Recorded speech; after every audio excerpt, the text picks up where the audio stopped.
All right, we're in Leviticus chapter 17 to 20, as we're slated to deal with that in our study this evening. And we're fast getting through the book of Leviticus, and here in a couple of weeks or so, we'll be getting into the book of Numbers, and that'll be our study for this trimester.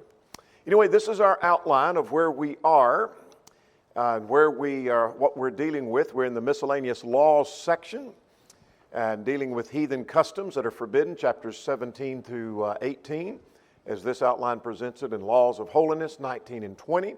That'll be our section for tonight. As per Wiersbe, we're in the Holy Nations section of God's precepts for separation and purity. We'll see that separation described a little bit in detail in our study tonight. Let's go over our chapters that we've been through, our 16 chapters. Chapter 1 dealt with burnt offering.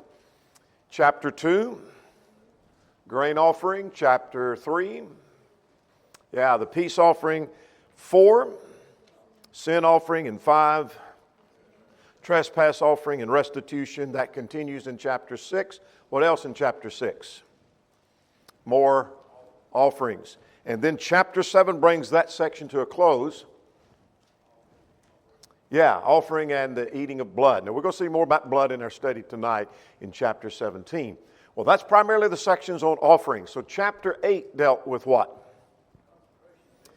Consecration of Aaron and his sons. And then we have in 9, initiated into the office, the beginning of their work of priesthood. Something tragic in chapter 10.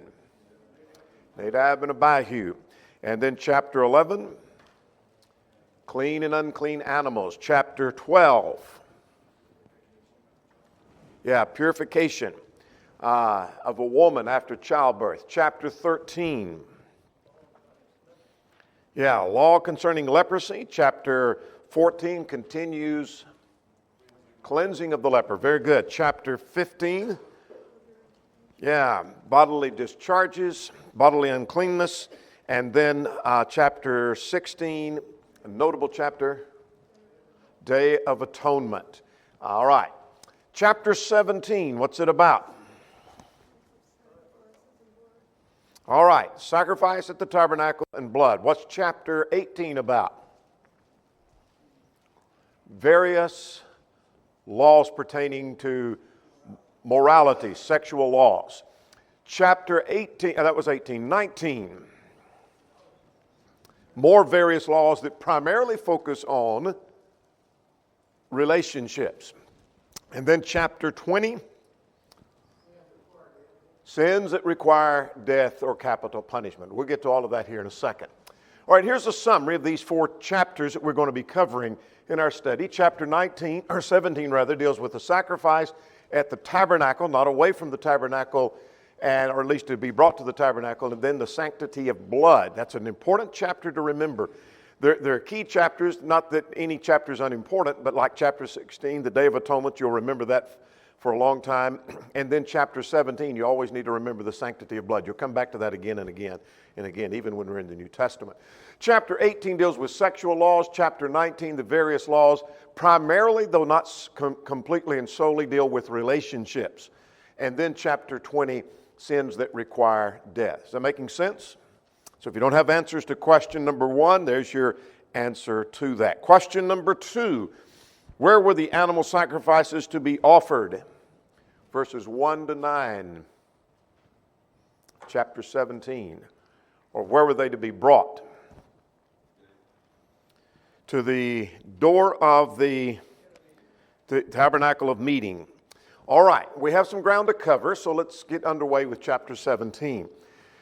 Chapter 17, 1 to 9 is one thought, and then basically the rest of the chapter, 10 to 16, is another thought, and we could combine those last 2 points into one, I think, but be that as it may. We'll see more about some of that in just a second. But beginning at verse 2 of chapter 1, or verse 1, the Lord spoke to Moses, and he said, "This is the thing that I command." And I take it from this, before we get into a discussion of verses 1 to 9, that perhaps there was a tendency of some to make a sacrifice away from the tabernacle. Does that make sense? And perhaps as we have estimated the number of people, we don't know, there were 600,000 that came out, and that was 600,000 fighting men aged 20 and older. And so when you take the other men and women and children, some estimate 2-point-something million, maybe 2.1, 2.2, 2.4 million. So we don't know the exact number. But let's just take 2 million. You've got 2 million people, and the camp that is scattered for some number of miles around, there was a tendency perhaps implied here, and there is some conjecture, that some are offering their sacrifice over here and some over there because that's more convenient. But be that as it may, I'll leave that for you to decide. You might want to track down some information from Cal and Dalich. Whether I agree with them or not, they're worth considering on that point. Anyway, starting at verse 3, that whoever kills an ox or a lamb or a goat in the camp and kills it outside the camp, he's to bring it to the door of the tabernacle. I think that's the point being made. If he's making a sacrifice, he's to bring the blood to the door of the tabernacle. That's where it's to be offered. This seems to create a bond of unity. Does that make sense? Whereas, if this one says, I'll make my offering over here at our camp, and another one way over here, we'll make our offering, and another family, maybe we'll just make our family offerings at all of these 12 different places, or maybe 24 different places, or divide the tribes up even further, maybe 48 different places. We have no unity. Does that make sense? So this is creating a bond of unity. Yeah, if you don't have unity, you have division. Look at verse, let's see, what am I looking for? Verse 7. Not only were they to bring that, the priest shall bring and sprinkle, and they shall no more, look at verse 7, offer their sacrifices, the King James and the New King James says, to demons. So what's that talking about? Well, it probably has reference to goat demons, and your English Standard will say goat demons. The American Standard will say he-goats, and that's the literal rendering of that, more so than demons. And you say, well, what's that about? Well, Romans chapter 1, without our turning there, talked about how the Gentile world had worshiped the creature and all manner of creatures. In other words, they made gods out of creatures and all kinds of beasts. And so did they worship the goat? Well, some of the heathens would worship about any kind of animal. So I take it some influence from some of the heathen culture, maybe in Egypt, or maybe already in the wilderness have come across some. I'm not sure where they picked that up, but not going to do that anymore. You're not going to play the harlot throughout all the generations. And let's see, what else do we want to pay attention to? And then, say what? Oh, yeah, it would be. Then verse 9, they bring it to the door of the tabernacle, and he'll be cut off from the people. Now, I want to come back to that phrase just for a moment. We're going to see that phrase, cut off from the people, as we've already seen a number of times. It seems to have, almost every time, there may be exceptions, having reference to being cut off in the sense that they're killed or dead. Does that make sense? We'll give you some evidence of that a little bit later on in our chapters, chapter 20, I think it is. Now, did this include killing animals for food? That was to be done here, and I don't think so. Colin Dalich thinks that, if I remember correctly on that. But if that was the case, that was changed or released by Deuteronomy 12 and 15. So you might want to flag Deuteronomy 12, 15 in the margin of your text, that killing an animal for food was not to be done, or was not required to be done at the door of the tabernacle. Does that make sense? This was for a sacrifice. All right. Now then, let's shift gears to talk about blood not to be eaten. Why was blood not to be eaten? Because life is in the blood. And so whenever, whether it's you or a sojourner with you, he's not to eat blood. I don't think that means if you had some meat that is a little red, that's the idea of eating blood. This was a consumption of blood generally practiced as part of idolatry. And so they're consuming blood. But as we see in verses 15 to 17, I think what he's talking about there is the animal needs to be properly bled so that you're not consuming blood. All right. Now here's why. You might underline in 3 different verses here that life, in verse 11, for life of the flesh is in the blood. Do that again at verse 14. For it is the life of all flesh, its blood sustains its life. So highlight verse 11, verse 14, and at the end of verse 14, for the life of all flesh is in its blood, and whoever eats it shall be cut off. Now again, that phrase we've seen earlier in the book of Leviticus. That phrase means that they're cut off in the sense, not just ostracized from the crowd, but they are killed. And you say, well, that seems kind of extreme. Well, that's what chapter 20 is going to be about. We'll see more about that here in a moment. So, I want to come back to that blood in a moment. Let's go ahead and tie 15 and 16 and wrap the chapter together. I think what 15 and 16, if an animal, he mentions 2 categories of an animal. If an animal dies naturally, or if it's torn by beast, and and I'm paraphrasing, and I know this is not the wording there, but I think he's saying that if you consume any of that, that is to be properly bled. It's in that context of this blood. But he mentions that you shall both, if you do that, you bathe in water and unclean until evening, and they both shall be clean. But if he does not wash, then he shall bear his guilt. In other words, he's going to be guilty of wrongdoing. Let's go back to this principle of life is in the blood. That's the reason Genesis 9:6 for capital punishment. Man is made in the image of God, and whoever sheds man's blood by man shall his blood be shed.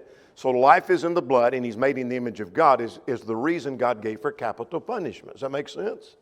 Because life is in the blood. That's why God required blood sacrifice. So could God have required a sacrifice for sin to atone for sin without blood? Well, what he wanted was something wherein life was given, and this is the reason for blood sacrifice all through the Old Testament. And that's the reason for the perfect blood of Christ. So you may wonder, or have wondered, when you were younger, as I did when I was a kid in Bible class, the teacher would say, or I'd hear preachers say that Jesus died for our sins, and so he had to die for us to be forgiven. I'm thinking, God could do anything. Why couldn't he just forgive us without? Why did Jesus have to die? Why couldn't God just say, I'm going to forgive him? Because sin demands a penalty be paid, and the only perfect price to be paid is the life of blood, and the only perfect sinless blood is the blood of Christ. And you say, where do you get that idea? Leviticus 17, life is in the blood. So life was given to pay the price. That makes sense? All right, so that principle is going to come to play when we come to the New Testament. We're going to see the shedding of the blood, and the blood brings redemption, etc. It's all going to be rooted in this concept that we learn in Leviticus 17, life is in the blood. And so that has everything to do with capital punishment and the reason for that. All right, any questions on chapter 17? Blood's not to be eaten. Not to be equated if somebody, I don't think this is even talking, while I think 15 and 16, verses 15 and 16 are talking about the meat was to be properly bled. I think some have the idea that if you ate a piece of meat, because the principle, by the way, Acts 15 is still true, the forbidding of eating of blood. Read Acts 15, see if you don't find it there. And so I think some have the idea that if you ate a piece of meat and looks a little bit raw, may or rare, that you're eating blood, and so we got to cook it more or unviolate. That's not the principle. This had to do with consuming of the blood, and it was part of a ritual. It was part of idolatry. Does that make sense? Yes, ma'am.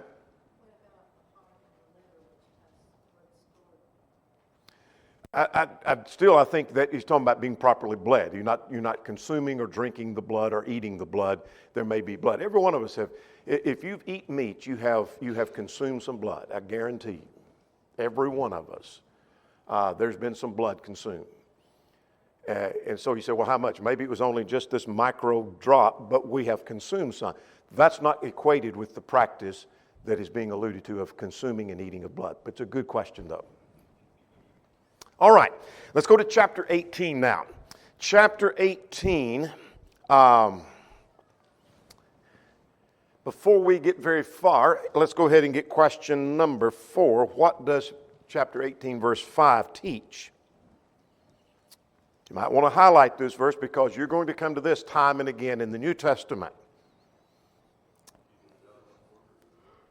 Say again, I can't hear. All right, that's true. This is quoted in the New Testament. Do we know the context in which it's quoted?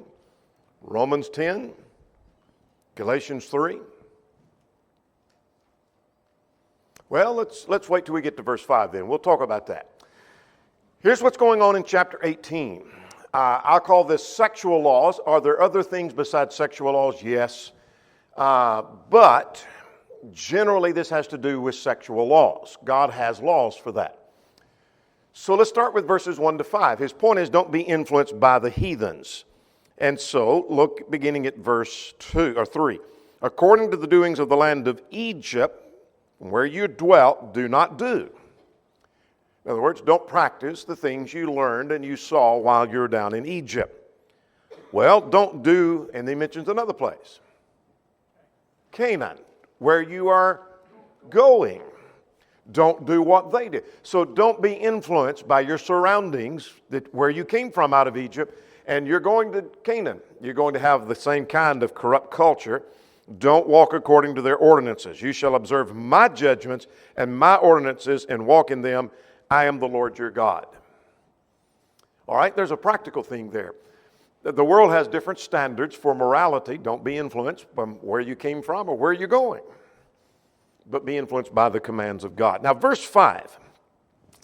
On a cursory reading of that, as per the flow of the context, we may not get the point that's being made, but we do when we come to the New Testament and see the use that inspired writers made of that. So let's talk about that. You should therefore keep my statutes. In other words, instead of listening to others, keep my statutes and my judgments, which if a man does, he shall live by them. Now, notice the wording of that. It didn't say, if you live by my commandments, but he says, if a man does those commandments, he shall live by them. So how was that used in Romans 10 and 15, Galatians 3:20? It was in contrast to the gospel. And the point being made, without us going, we don't have time to go to Romans 10 and develop the whole context, or Galatians 3 and develop the context. We'll spend the rest of our time. But the context of both of those passages was that the only way to be justified by the law, not under the law, but by the law, was to keep it perfectly. And to make that point, the writer quotes Leviticus 18:5. But the way to be justified by the gospel is through justification by faith in Christ. Does that make sense? You're forgiven.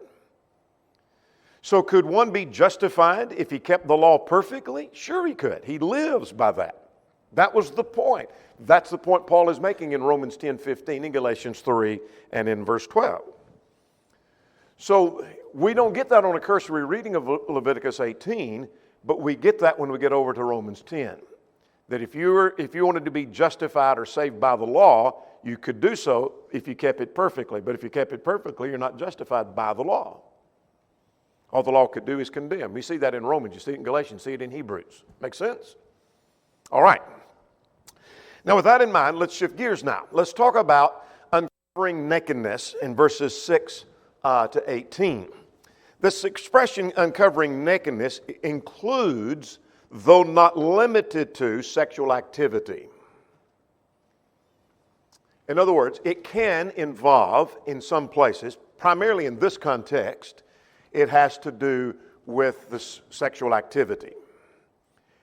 It can have reference to discovering and seeing nakedness. And let me give you some evidence of what I'm talking about. That in this context, he's talking about sexual activity. Look at chapter 19, verses 17 and 18. Talks about a man taking his son's daughter to uncover her nakedness. He's taking her. That has seemingly a reference to sexual activity. Jump over to chapter 20. The same kind of expression is used, that he would lie with her. So there are two things that are forbidden here. So I've just quickly, and you check the New Century Version, and that'll help you with that a little bit. There are a couple of things that are dealt with in this context. The forbidding of sexual relationship with someone other than your mate. That's number one. And number two, it forbids marriage to close relationships. Does that make sense? Close relatives. So we're going to hurry through that section because we've got some ground to cover. So he says, don't uncover the nakedness of your father or your mother. Who else is mentioned? All right, your brother, your sister, the nakedness of your sister, the daughter of your father, verse 9. The nakedness of your son's daughter, or your daughter's daughter, their nakedness you shall not uncover. Now notice this is the only time I know this phrase is used so far in Leviticus. For theirs is your own nakedness. Now, when you talk about the nakedness of your mother, that's your father's nakedness. But this is, your granddaughter is your own nakedness. And so what does that mean? I take it to mean that her shame would be his shame. Because of the close connection, because of the close bond to your children, your grandchildren, that her shame is your shame. In other words, you don't want to engage in that at all. Don't uncover the nakedness of your father's sister. She is near kin. Who else is mentioned? Verse 15. Your in-laws. Your brother's wife. Don't uncover the nakedness of a woman and her daughter. They are near kin. And let's get verse 18. Nor shall you take a woman as a rival. So multiple cases mentioned here of uncovering the nakedness. Again, forbidding sexual relationship with someone other than your mate, and also forbidding marriage with someone of close kin. Does that make sense? Both are forbidden in the text. All right. Now then, verse 19, only one verse. Don't uncover the nakedness of a woman during her impurity, her customary impurity. Verse 20, don't lie with your neighbor's wife. Verse 21. Now this is interesting. Right in the middle of this, in verse 21, don't pass through the fire to Molech. Nor let any of your descendants pass through to profane the name of the Lord. I'm your God. And so there's something implied by that. Let's first of all talk about Molech. Molech was an image, an idol that was an image of metal. You've heard described many times. It had outstretched arms and had a fiery pit below, heated red hot from a fire within the image, and children are often laid upon the arms, and they were scorched and burned and rolled off into the fire below. And so passing through the fire means you're dedicating and burning your children to this idol Molech.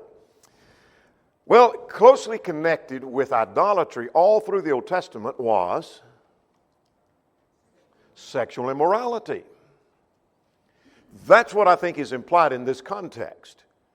Now, I know it's not spelled out, but I don't think that he's talking about sexual matters. Oh, let's talk about idolatry, sexual matters.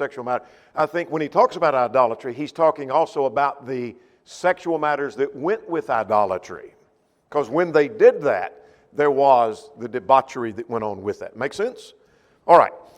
In verse 22, you might want to highlight this because this is something quite questionable in our day, that you shall not lie with a male as with a woman. It's an abomination. Well, we saw what happened in Genesis 19. And assuming we don't know anything else in the Bible, we know this much so far. God forbids it here, and he condemned Sodom and Gomorrah for it earlier. So homosexuality is dealt with. Verse 23 and 24 deals with bestiality. Now let's stop and flag something here because this is going to be important at the end of verse 24 and 25 and 27 and 28, and then we'll flag chapter 20 and 23. I'll give all those verses again.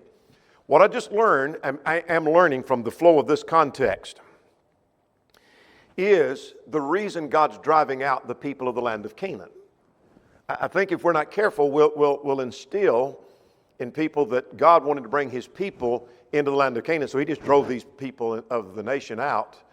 They were not his people, so he just drove them out because he wanted to make a place for them. He's driving them out because of their sin and their idolatry. So driving them out was not merely making a place for his people. He's driving them out to punish them for their sins. Does that make sense? And let's flag some verses that tell us that. Here's at verse 24. In other words, if you engage in bestiality, if you have a sexual relationship with an animal, then you'll be like the nations that are defiled, which I'm casting out before you. The land is defiled. I will visit punishment of its iniquity upon it, the land that vomits out its inhabitants. So God pictures the land like it's a person that's vomiting the corruption out. Well, that won't be the only time the land of Canaan vomits. When's it going to vomit again? Going to vomit up Israel and Judah, aren't they? Going to do that. That's interesting. God's going to let the land vomit it up. Look at verse 25. We just got verse 25. Verse 27, we see the same thing. For all the inhabitants of the land have done, and the land is defiled. Verse 28, we see the same thing. The land will vomit it up. And you might flag 20 and 23. We'll get that a little bit later. Multiple texts talks about the reason God's driving out the inhabitants is their sin. All right. Then what we're dealing with right at the end is keep the commandments lest you die. You're going to have to keep these commandments. Don't engage in the practices of Egypt or of Canaan, etc., or you're going indeed die. Questions, comments in chapter 18.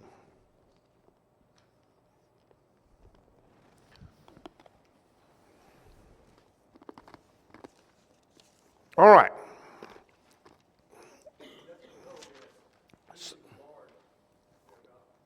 He is. He mentions that time and again in all through chapter 18, but at the end of chapter 18, again in chapter 19. Notice in chapter 18, verse 4, I am the Lord your God. I am the Lord your God, verse 2. Verse 30, I'm the Lord your God, again and again. I'm your ruler, I'm your master, I'm the one that gives you direction. Listen to me, not to the Canaanites, not to the Egyptians. All right, what's chapter 19 about?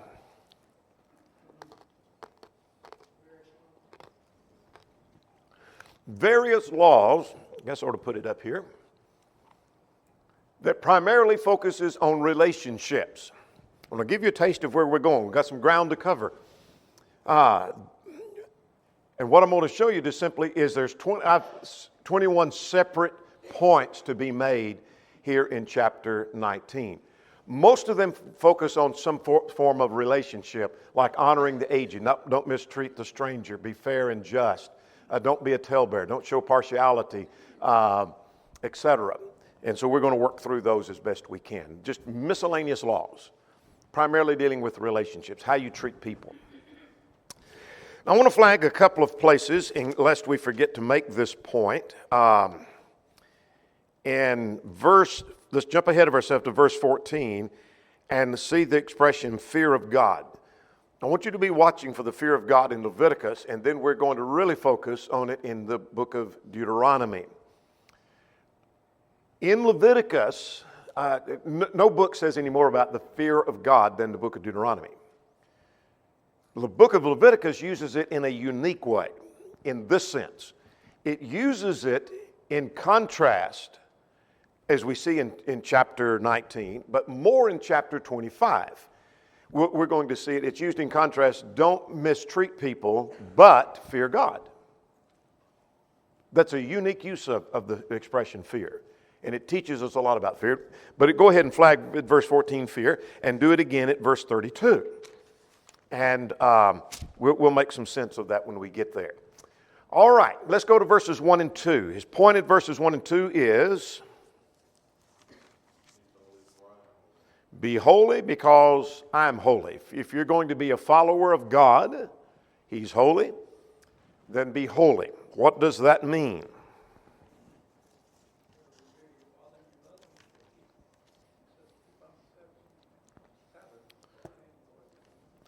All right, what it means is to be separated. We're going to give a contextual definition in chapter 20.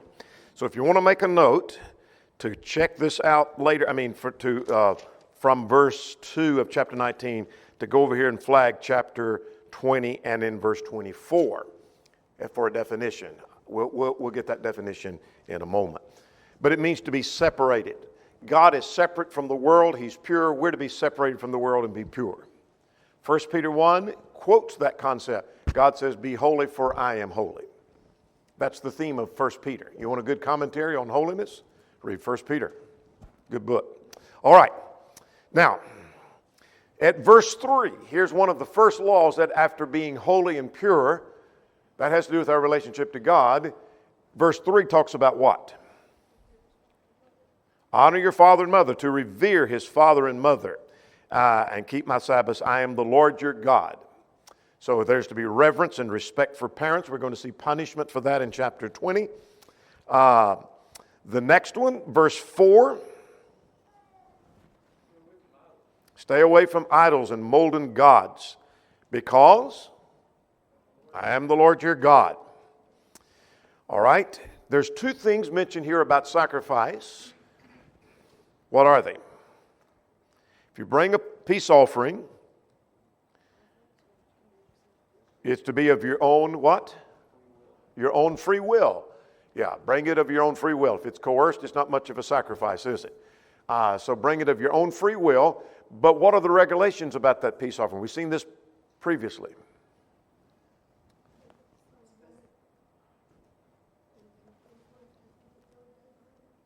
Okay, yeah, eat it the same day. If anything's left by the third day, you're to burn it. And so that's the sacrifice. Now then he comes back to relationships to others, verses 9 and 10. What's the rule?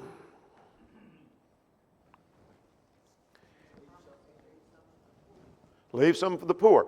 So don't wholly reap your corners of your field and don't gather all your grapes. In other words, if you have your grapes, leave some behind on purpose. And don't try to get every grape there is. And the same thing in harvesting your fields of corn or whatever it may be. Leave some in the corners and the poor will have something. So God always had provisions for the poor, a way of taking care of them. Didn't overlook them. Look at verse 11 and 12. What's the next regulation? Don't steal or deal falsely or lie to one another. All those have to do with dishonesty. And you shall not swear by my name falsely. Again, dishonesty. Nor shall you profane the name of the Lord your God. I am the Lord. In other words, I'm the ruler. So listen to me. Now what else? Verse 13. Don't take advantage. Don't defraud your neighbor or rob him. And this is interesting. The wages of the ones hired, what's he say about that? Pay him that day. Don't keep it till the morning. Meaning, you have just as much obligation to pay him as he did to work for you. So you hired him, and you said you'd pay him that day. Don't keep it. I'll get you later. You take care of him. God wanted you to take care of those. Now, verse 14. Here's our first reference that we have flagged on the word fear. Though fear would apply to all the rest of these. At verse 14, you shall not curse the deaf or put a stumbling block before the blind. In other words, don't mistreat the handicapped. But you shall fear your God. I'm the Lord. What did you just learn about fear? Fear means that you will, say it again, treat people right. Does that make sense? We're going to see this again and again and again in Leviticus. We'll see it in Deuteronomy, but more in Leviticus, but more references to fear in Deuteronomy. And particularly Leviticus 25. Do you ever wonder why Nehemiah in Nehemiah 5, when he came on the scene and people were exacting usury, and he said, should you not have walked in the fear of God? You ever wonder why he mentioned fear? Instead of saying, should you not have behaved properly, not exacted usury? He's quoting Leviticus 25. That's what he's doing. And so he's taking a passage that contrasts fear. If you truly fear God, you will treat people right. So show me somebody that is doing any one of these and mistreating his neighbor, mistreating someone else, or showing partiality, talebearer, abusing people, and I'll show you somebody that doesn't fear God. Fear God, everything will take care of itself. All right, we're going to see more about that at verse 32. The next one is don't show partiality, verse 15. And so don't show partiality to the poor or to the one of a high might. So you can go either direction. So, well, I don't want to show partiality to those who are rich or those with power, but I would like to show to the underdog. Show some partiality. No, don't do that either. That's being partial. So be fair. What's verse 16 about? Don't be a talebearer. Don't take a stand against the life of your neighbor, because I'm the Lord. Well then, verse 17 and 18 is quite interesting. There's a couple of things we learn here that we don't see elsewhere. The point is, don't hate your brother, but love him. But we learn some things in the context. So let's see what we learn. You shall not hate your brother in your heart. You shall surely rebuke your neighbor and not bear sin because of him. Now that's interesting. We'll come back to that. Do not take vengeance nor bear any grudge against the children of your people, but you shall love your neighbor as yourself. I am the Lord. So don't hate, but love. But I just learned something from verse 17, and that is a faithful rebuke is an act of love. Do you see that? Some think, oh, I love them too much. I don't want to rebuke them. I care too much for my neighbor, my children, my family, my friend, to rebuke them for that. And so I just love everybody. I don't want to cause any trouble. I don't want to stir. So I'm not going to rebuke them. What I just learned from this context, don't hate but love, but rebuke them. Rebuke them is an act of love. Now notice verse 17b. He said, and not bear the sin because of him. Now, there's a question as to what that means. It can go in one of two directions. In other words, lest you become guilty. In other words, you rebuke your neighbor lest you become guilty. Guilty of what? Maybe of, I'll get to you in a second. The New International gives one rendering. The New American Standard gives even another. The New International says, lest you become guilty, and this is not an exact quote, but here's the point.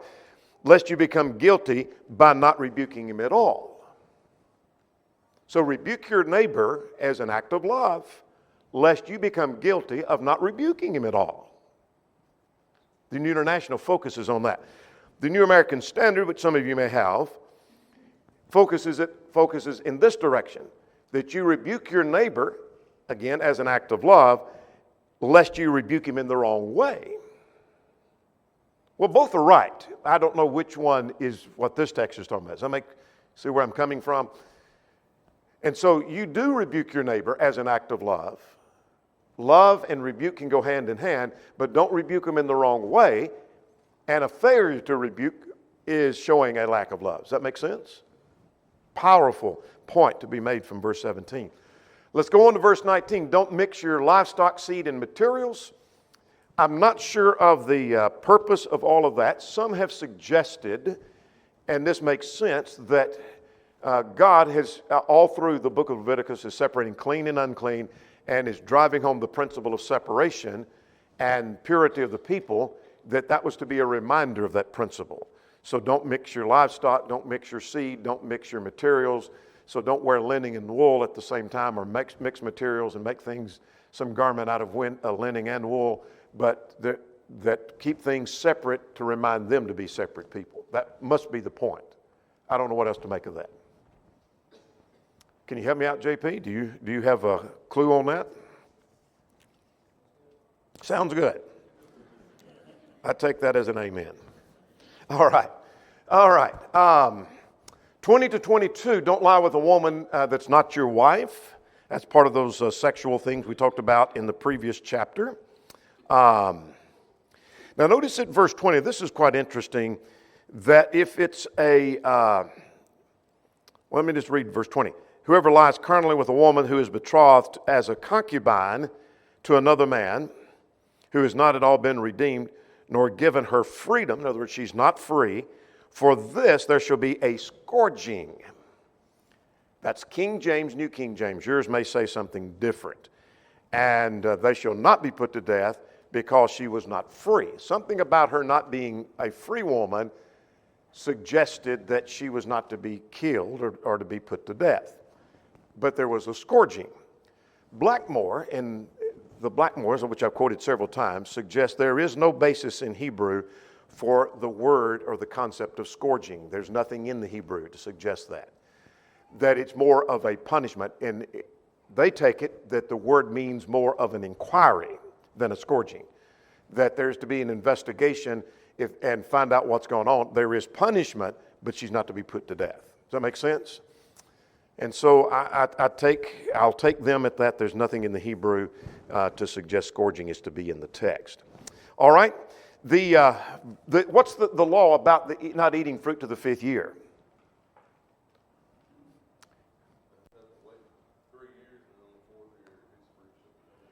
Yeah. It's the idea of when they go into the land of Canaan and suddenly Deuteronomy 6 is going to say you're going to have vineyards you didn't plant and trees grows and trees that you didn't plant, etc. You're going to suddenly have it better than you've ever had it before.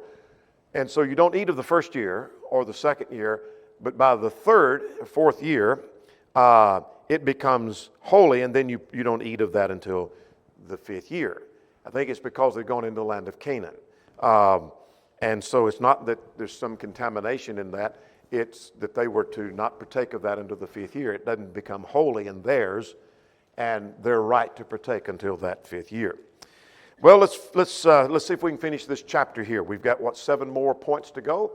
They're not to practice the heathen customs, verses 26 to 28. Several things that are mentioned there, such as shaving around the head, disfiguring the head. The text mentions a tattoo that probably had to do with a cutting of the skin. Probably not a tattoo as we think of it, but nonetheless, it was these are heathen practices that had marks on their body that suggest they were going along with heathen practices. So I don't know if really familiar with some of the modern day heathen practices, but just suppose that it was a part of atheism and heathenism to put a black X on your hand. Would it be wrong for a Christian to put a black X on their hand? You bet it would, because that's a symbol of atheism and standing against God. And so could I go do that? No, I couldn't do that. It'd be wrong if that's a symbol or part of the practice of heathenism. Does that make sense? That's what God's saying here. Don't get caught up in that. Let's quickly move on. Don't prostitute your daughter. Honor the Sabbath. Don't have regard for wizards. Verse 31, consulting the dead. You might flag Isaiah chapter 8, verse 19 as a cross-reference to that. Now, verse 32 we flagged already. Rise before the gray-headed and honor the presence of an old man, and fear God. Yeah. And don't mistreat strangers, and be fair and just. All right. Now, I got a little behind, so I didn't get to, we're not going to have time to deal with all of this. We may have to touch on this next time. Our time is almost gone. We got about a minute to go. I do want to suggest, we'll try to comment on verse 20. I said we'd do this. Let's get ahead of ourselves down to verse 26. These are sins that require capital punishment.